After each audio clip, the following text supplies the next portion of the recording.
좋은 아침입니다. 6월 26일 오늘의 이슈 한보현이 전합니다. 이미 기사로 접하셨던 장애 등급제 단계적 폐지에 대해서 한번 살펴보도록 하겠습니다. 국내 경제 이슈로는 어제 이주열 총재의 기장 간담회 내용을 제가 갖고 왔고요. 그리고 국제 경제 이슈로는 역시나 G20에서 있을 미국과 중국의 무역 담판 그 방향성에 대해서 살펴보도록 하겠습니다.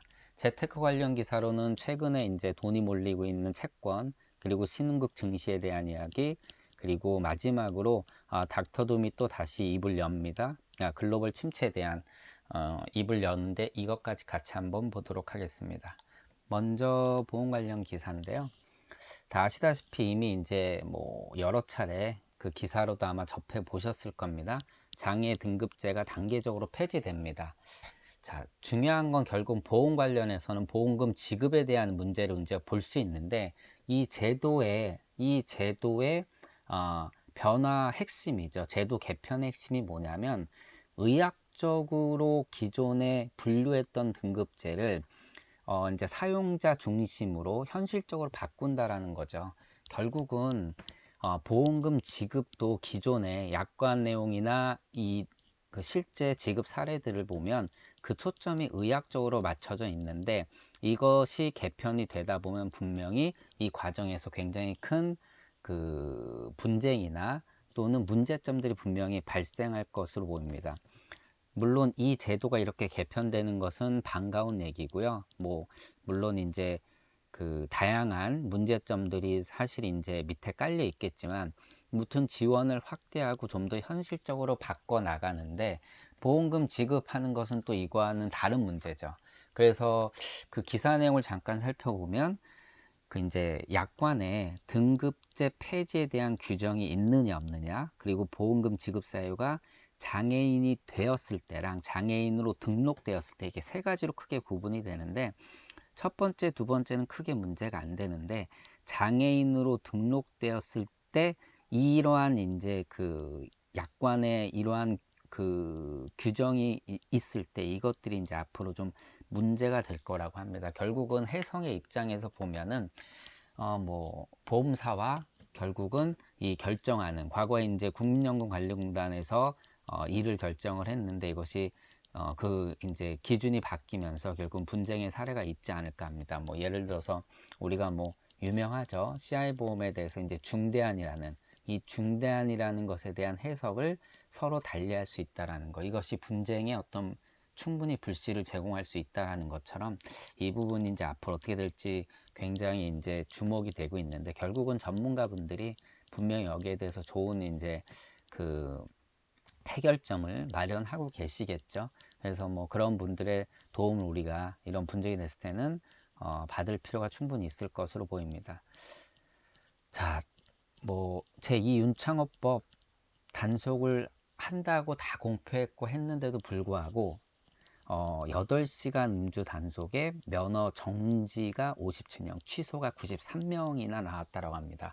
굉장히 이제 놀랄 만한 내용이죠. 뭐 결국은 불면 나오겠느냐, 또는 이 기사 내용에 보면 택시기사가 굉장히 억울한 그 사례가 있습니다. 다행히 결과적으로는 훈방 조치가 됐는데 그 전전날인가 술 엄청 드셨나 봐요. 그리고 우유랑 빵을 먹다가 이제 이 단속을 하셨는데 수치가 높게 나온 거죠. 그래서 물로 입을 다 헹구고 다시 해서 결국 훈방 조치됐는데 이 기준이 낮아지다 보니까 이러한 이제 억울한 일들이 많이 발생할 것 같습니다. 그래서 이게 뭐 이제 숙취 운전이죠. 말 그대로 이런 숙취 운전도 단속이 될 수 있기 때문에 피해야 할 것 같습니다. 굉장히 조심해야 될 필요가 있습니다. 뭐 생계 저희 같은 경우는 운전해서 영업을 한다라면 생계에 큰 문제가 있을 뿐만 아니라 뭐 아시다시피 벌금까지, 그리고 여기 기사에서는 또 그 무면허 운전에 음주운전 하다가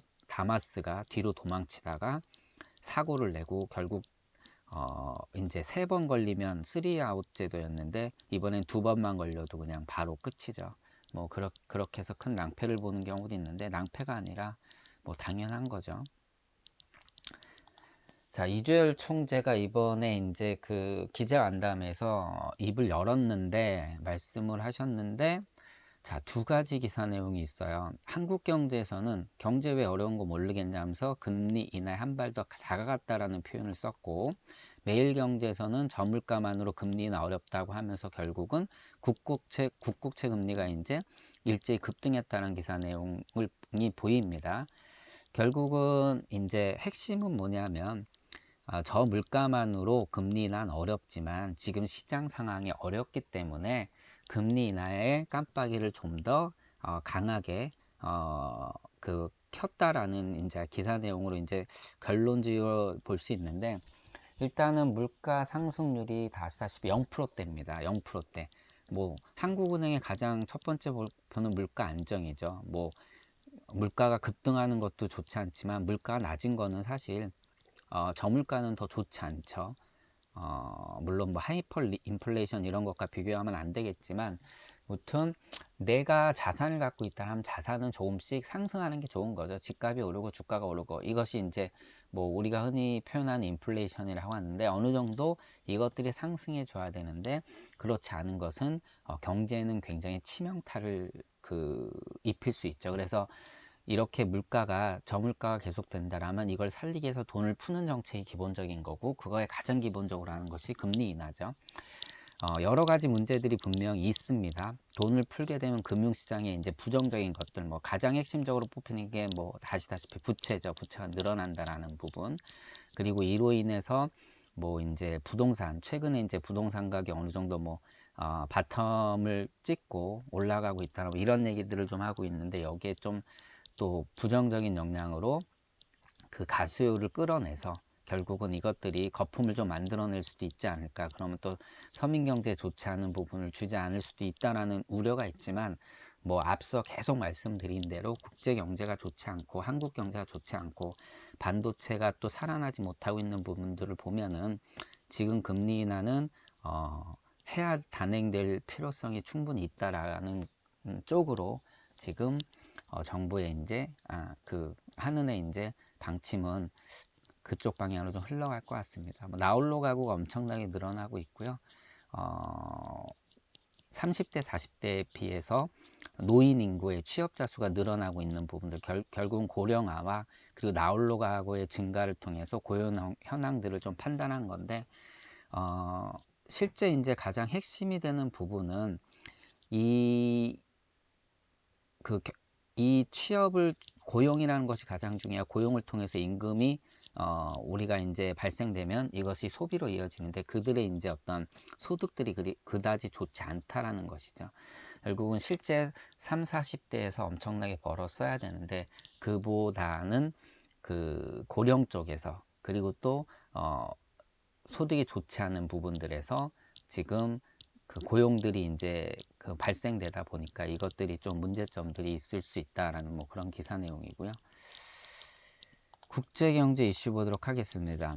결국 요번에 이제 29일 무역 담판을 짓는데, 사실 G20이라는 것이 있어서 어떻게 보면 이 둘이 만나게 되는 겁니다. 그런데 사실 이 기사에서 잠깐 언급한 게 G20의 정상회담이 열리는 목표나 이런 것들이, 목적들이 굉장히 이제 희미해지고 있다. 실제 우리 G20가 이제 결성된 것과는 다른 방향으로 자꾸 가고 있는데, 무튼 핵심적인 것은 이 둘이 이렇게 만나게 되는데, 이들이 이번에 결론적으로 전문가들의 견해들을 보고 기사 내용을 보게 되면 굉장히 좋은 방향으로 이번에 담판이 지어질 것 같진 않다. 그냥 협상 틀만 유지하는 것도 이번에 성공하는 것으로 우리가 봐야 되지 않을까라는 의견들이 많이 있습니다. 결국은 그만큼 둘의 견해 차이가 심하다라는 거죠. 그래서 지난번에도 말씀드렸듯이 기술 강요 금지에 대한 법제화 해달라, 중국에서는 이건 주권 침해다, 화해의 고립화 조치 해제해달라, 이건 국가 안보다, 쉬운 일이 아니라, 이런 식으로 이제 둘의 이제 첨예한 의견이 대립되기 때문에 결국은 이번에 틀을 마련하는 것만으로 좋게 봐야 된다라고 보고 있는 거죠. 근데 뭐 이것들이 갑자기 탁 하고 잘 된다라면 시장에 엄청난 영향을 미칠 것으로 보입니다. 자, 그리고 재테크 관련 기사 보도록 하겠습니다. 네, 채권에 돈이 몰리고 있습니다. 채권에 뭐 돈이 몰리는 이유는 뭐 너무나 당연하죠. 일단 경제가 별로 좋지 않습니다. 불확실성이 커지니까 안전자산은 돈이 몰리는 건 당연한 거고요. 그리고 최근에 채권 투자, 개인의 채권 투자가 이 접근성, 뭐 제도의 문제라든가 이런 것까지 말씀을 몇 번 드렸는데 100만 원대에서도 거래가 가능해진 점, 그리고 앞으로 글로벌 경제라든가 뭐 페드라든가 한국은행이 금리 인하에 대한 뭐 카드를 만지작거리고 있으니까 당연히 채권에 돈을 몰릴 수밖에 없고, 개인들 같은 경우는 주로 3년 이하의 회사채, 조금은 짧은 기간의 회사채에 주로 투자를 하는 것으로 결과적으로 나타났습니다. 그래서 당연한 어떤 현상이고요. 결국은 시장의 어떤 상황에 대해서 우리가 자산 포트폴리오를 하죠. 주식, 채권, 뭐 부동산, 원자재, 그리고 현금 보유를 어떻게 하느냐가 자산 관리 기초죠. 그래서 이제 경기가 호황을 누리느냐, 침체하느냐, 바닥이냐, 바텀이냐, 아니면 여기서 또 회복을 하느냐, 그 시점에 따라서 우리가 주식, 채권, 부동산, 뭐 이 이제 전통 투자 자산의 비중을 어떻게 갖고 가느냐가 결국은 자산 관리 핵심인데, 지금 이 상황에선 채권에 돈을 몰리는 것은 뭐 당연한 거고요. 그런 자산 관리에 대한 문제점들을 좀 얘기하고 있는 거고, 잠깐 이제 국공채보다 회사채가 뭐 당연히 인기가 많을 수밖에 없는 게 금리가 좋습니다. 그래서 더블 A 마이너스가 2%대고 트리플 B 여기까지 이제 투자 적격이죠. 3%. 그리고 투기 등급으로 받아들여진 것 같은 경우는 지금 뭐 금리가 6%대까지 갑니다. 엄청나게. 그래서 회사채에 대한 투자 부분도 한 번은 포트폴리오에 좀 염두를 해볼 필요가 있을 것으로 보이고요. 그리고 자, 신흥국 증시 옥석 가리기, 뭐 최근에 가장 중요한 게 금리 인하에 대한 시사점들, 앞으로 그거에 대한 그 방향들이 조금씩 점쳐지면서 결국은 달러가 약세를 보이기 때문에 신흥국들한테는 좋은 거죠. 결국 미국이 뭐 금리를 올리면 일단 기본적으로 신흥국들한테는 좋지 않습니다. 달러 강세, 신흥국 약화, 이렇게 일반적으로 해석되는 거고요. 물론 이제 거시적인 측면을 말씀드린 거고, 금리나 달러 약세, 그럼 신흥국 좀 이제 전망 좋다, 호재다라고 우리가 볼 수 있는데, 결국은 지금 글로벌 경제에서 금리 인하 쪽으로 방향을 잡고 있고, 또한 미국 페드에서 금리 인하에 대한 시장을 발표한 것과 더불어서 기존에 뭐 러시아나 인도에서 계속적으로 금리 인하를 했다라고 말씀을 드렸고, 추가 인하까지 방향을 보다 보니까 신흥국 쪽에서도 특히 러시아, 인도가 좀 좋게 지금 나타나고 있다라고 이야기를 하고 있습니다. 그래서 그 부분에 대해서 이제 여기서 이제 약간 정리를 해 놓은 거고요. 결국은 신흥국 쪽의 어떤 투자 포트폴리오에 대한 전망을 좀 긍정적으로 보고 있는 거고요. 그리고 센섹스 같은 경우는 이제 9.25% 연초 이후에, 러시아 RTS 같은 경우는 31.7%나 상승을 했습니다. 물론 지금 들어가서 장기적인 랠리, 그러니까 이어질 수 있느냐라는 판단에 대해서는 좀 긍정적으로 보고 있다라는 기사 내용입니다. 그리고 뭐 같은 얘기죠. 금리 인하, 결국은 달러 약세.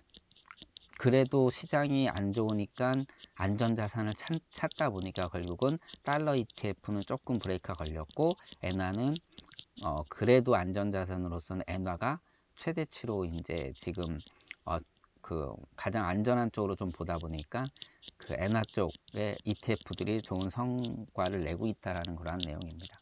그리고 닥터둠이 이제 글로벌 침체에 대해서 10가지 징조, 뭐 다 아시다시피 닥터둠은 뭐 이제 약간의 이제 비관론자라고 보면 되겠죠.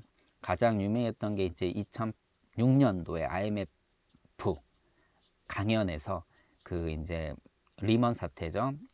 그 서프라임 모기 사태에 대한 어떤 것 예측해서 이제 전 세계를 놀라게 했던 그 장본인인데, 요번에 이제 있을 그 세계 지식 포럼에서 10가지 징조에 대해서 내가 이야기를 또 하겠다라고 하면서 앞으로 2020년에 글로벌 경제 침체가 갈 것이다라는 그런 얘기들을 하고 있습니다. 네, 오늘 기사는 여기까지 보도록 하고요. 날씨가 굉장히 덥습니다. 어제는 31도까지 올라갔던 것 같아요. 건강 유념하시고요. 영업하시는데 그 물도 많이 드시기 바랍니다. 행복한 하루 되시기 바랍니다. 한국보험보장연구소의 고정소장이었습니다. 고맙습니다.